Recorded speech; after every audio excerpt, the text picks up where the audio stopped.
नमस्कार फ्रेंड्स, स्वागत है आपका clarity for bank exams YouTube channel पर। तो इस वीडियो में हम बात करेंगे कि आप फाइनल एग्जाम में 30 out of 30 marks English section में कैसे स्कोर कर सकते हैं। फाइनल एग्जाम में 30 मार्क्स स्कोर करने से पहले आपको मॉक में किस तरीके से इंग्लिश को अटेम्प्ट करना है, जो कि आपको हेल्प करेगी फाइनल एग्जाम में 30 मार्क्स अचीव करने में। तो इस वीडियो में इसी की बात होने वाली है। इन अदर वर्ड्स, इंग्लिश में हम 25 प्लस मार्क्स एटलीस्ट कैसे स्कोर करें, तो इस वीडियो में हम इसी की बात करेंगे। और मैं फ्रेंड्स ये बताना चाहती हूं कि मैंने अपने फर्स्ट अटेम्प्ट में आईबीपीएस एग्जाम में 24.75 मार्क्स स्कोर किए। तो वो मार्क्स मैंने कैसे स्कोर किए, इस वीडियो में मैं आपको उसके बारे में भी बताऊंगी। तो ये सब जानने के लिए आपको ये वीडियो पूरी देखनी होगी।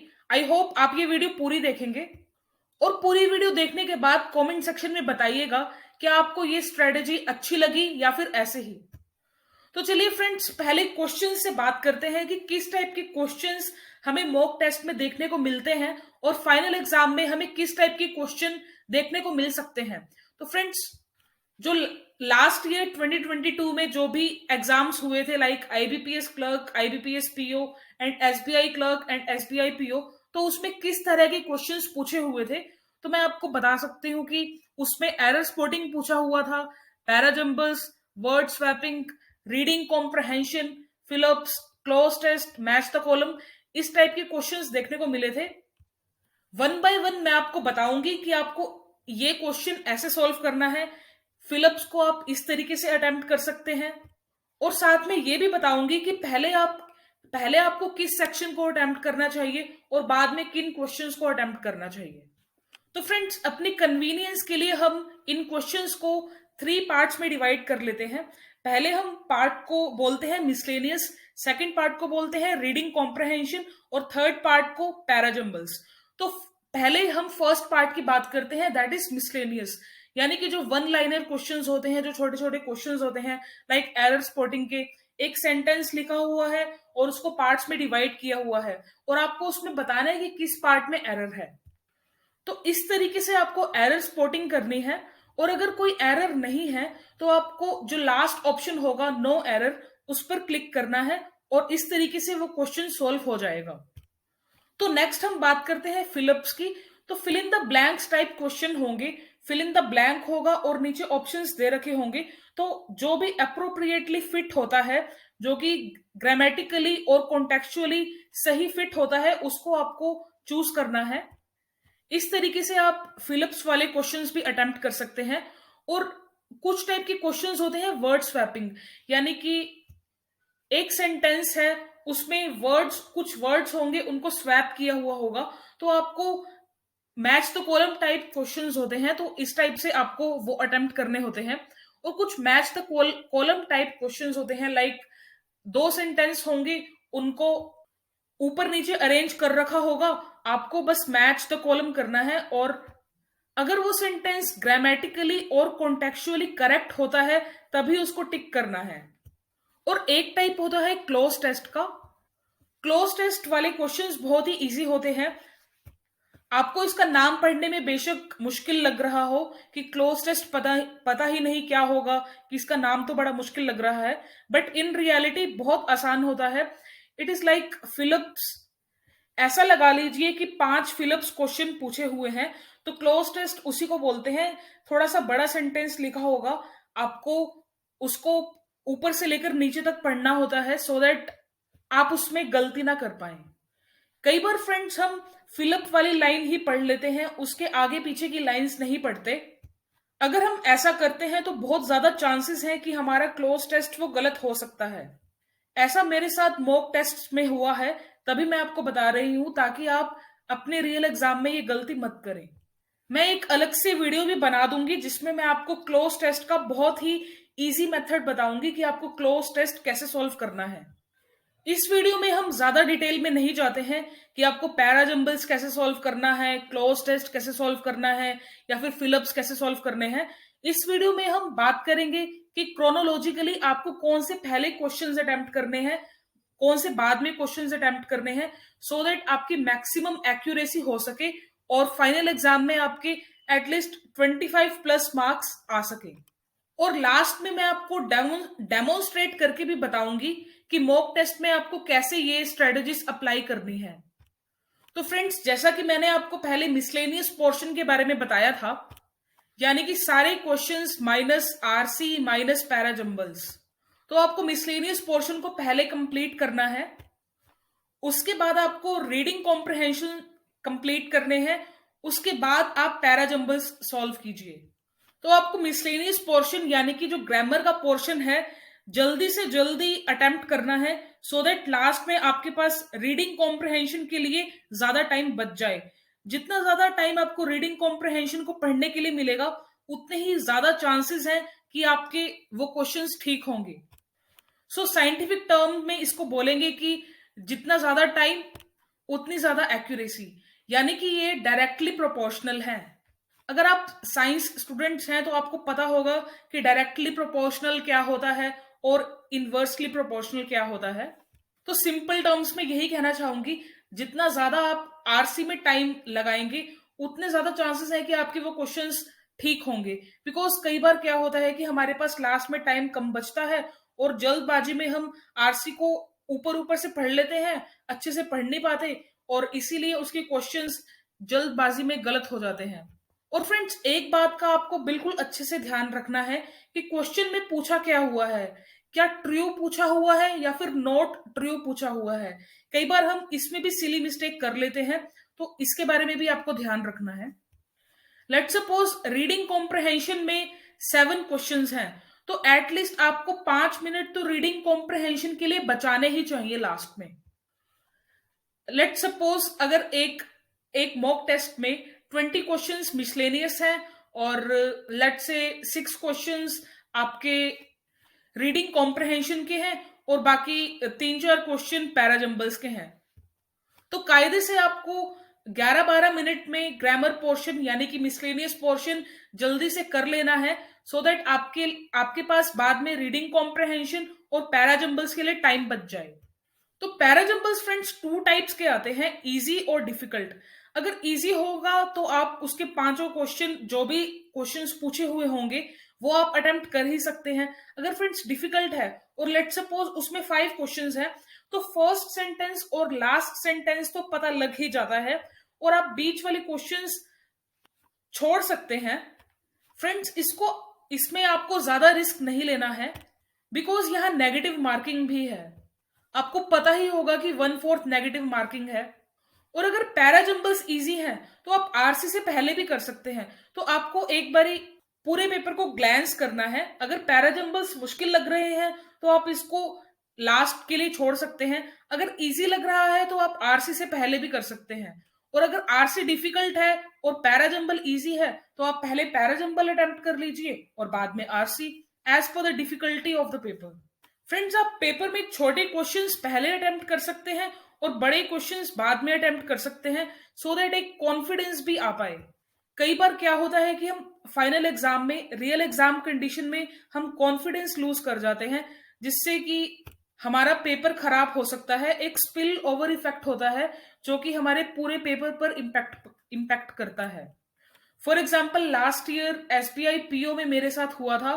इंग्लिश और रीजनिंग में उतना कॉन्फिडेंस नहीं आया था, जिसका इफेक्ट, स्पिल ओवर इफेक्ट मेरी क्वांट में भी देखने को मुझे मिला था और रीजनिंग में भी देखने को मिला था। फ्रेंड्स, एक और बात, आपको गाइडलाइंस पढ़नी है। गाइडलाइंस लिखी होती है, फॉर एग्जाम्पल 4-5 क्वेश्चन दे रखे हैं, लेट सपोज एरर स्पॉटिंग के दे रखे हैं या फिर डबल फिलर्स हैं, तो उससे पहले कुछ गाइडलाइंस लिखी होंगी 5-6 लाइन की। कई बार हम क्या करते हैं, उन गाइडलाइंस को बिल्कुल ही इग्नोर कर देते हैं। आपको ऐसा बिल्कुल नहीं करना है। आपको जल्दी से स्किम करना है उन गाइडलाइंस को कि पूछा क्या हुआ है एग्जैक्टली। ट्रू पूछा हुआ है, नॉट ट्रू पूछा हुआ है, ग्रामेटिकली करेक्ट पूछा हुआ है या फिर ग्रामेटिकली इनकरेक्ट पूछा हुआ है। फ्रेंड्स, इंग्लिश में आपको जनरल अंडरस्टैंडिंग स्किल्स होनी चाहिए, नॉर्मल कॉम्प्रहेंशन स्किल्स होनी चाहिए। यानी कि जो लिखा हुआ है क्या आप उसको समझ पा रहे हैं, क्या आप एक अंडरस्टैंडिंग डेवलप करना चाह रहे हैं, कर पा रहे हैं। जरूरी ही नहीं कि हमें उसका 100% मीनिंग समझ में आए, आपको 70 to 80% तो समझ आना ही चाहिए। अगर इतना समझ आ जाता है तो आप अच्छे से उस क्वेश्चन को अटेम्प्ट कर सकते हैं, उस रीडिंग कॉम्प्रहेंशन को अटेम्प्ट कर सकते हैं। आपको इंग्लिश में बिल्कुल भी कॉन्फिडेंस लूज करने की जरूरत नहीं है। आपको डॉक्टर शशि थरूर नहीं बनना इंग्लिश में, एक जनरल नॉर्मल अंडरस्टैंडिंग चाहिए। अगर आप ये सब कर लेते हैं सो ये भी मोर देन सफिशिएंट होगा। और अब मैं आपको लाइव डेमो देखकर बताती हूं कि आपको रियल एग्जाम में कैसे इंग्लिश में अटेम्प्ट करना है, या फिर मॉक टेस्ट में आप किस तरीके से अटेम्प्ट कर सकते हैं। तो अब मैं आपको लाइव डेमोन्स्ट्रेट करके बताऊंगी कि इंग्लिश को आपको कैसे अटेम्प्ट करना है फाइनल एग्जाम में, और उससे पहले आपको मॉक टेस्ट में कैसे प्रैक्टिस करनी है। तो मैंने ये ओलिव बोर्ड का मॉक खोल लिया है, तो अब हम इसको स्टार्ट करते हैं। So let's start this mock. तो फर्स्ट क्वेश्चन है, इसमें हमें मीनिंगफुली करेक्ट या फिर ग्रामेटिकली करेक्ट बताना है, तो आप इसको एट ए टाइम इसी टाइम अटेम्प्ट कर सकते हैं। तो हम नेक्स्ट क्वेश्चन पर जाते हैं।